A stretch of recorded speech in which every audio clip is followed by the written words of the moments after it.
অমিল নাকি ব্যাংক সমন্বয় কোনটার উপরে ক্লাস নিব মন্তব্য করো তোমরা, দেখি পারো কিনা। আমি দুপুরবেলা কিন্তু একটা পোস্ট করেছিলাম যে আজকে আমি হিসাব বিজ্ঞানের কোন অধ্যায়ের উপরে ক্লাস নিব, রেওয়ামিল নাকি ব্যাংক সমন্বয়।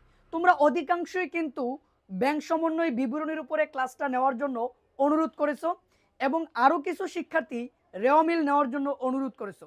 তো আমি ধরে নিলাম এই দুইটা অধ্যায়ের উপরে তোমাদের সকলের সমস্যা আছে। তো ইনশাল্লাহ আজকে রাত 9টা 30 মিনিটে এই দুইটা অধ্যায়ের উপরে ক্লাস নিব সৃজনশীল।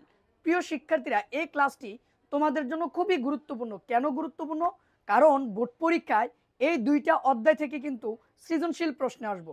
আমরা সবাই জানি রেওয়ামিল থেকে দুইটা প্রশ্ন আসবে এবং ব্যাংক সমন্বয় থেকে কিছু কিছু বোর্ডে দুইটা আসতে পারে, আবার কিছু কিছু বোর্ডে একটা আসতে পারে।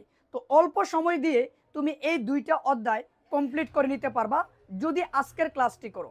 মনে রাখবা রাত 9টা 30 মিনিটে তুমিও করবা, তোমার বন্ধু বান্ধব যারা আছে সবাইকে নিয়ে ক্লাসটি করার চেষ্টা করবা, আর সর্বোচ্চ শেয়ার করে আমাদের কাছ থেকে জিতে নিবা বেসিক অ্যাকাউন্টিং এবং ফাইনাল টাস্ক বইটি।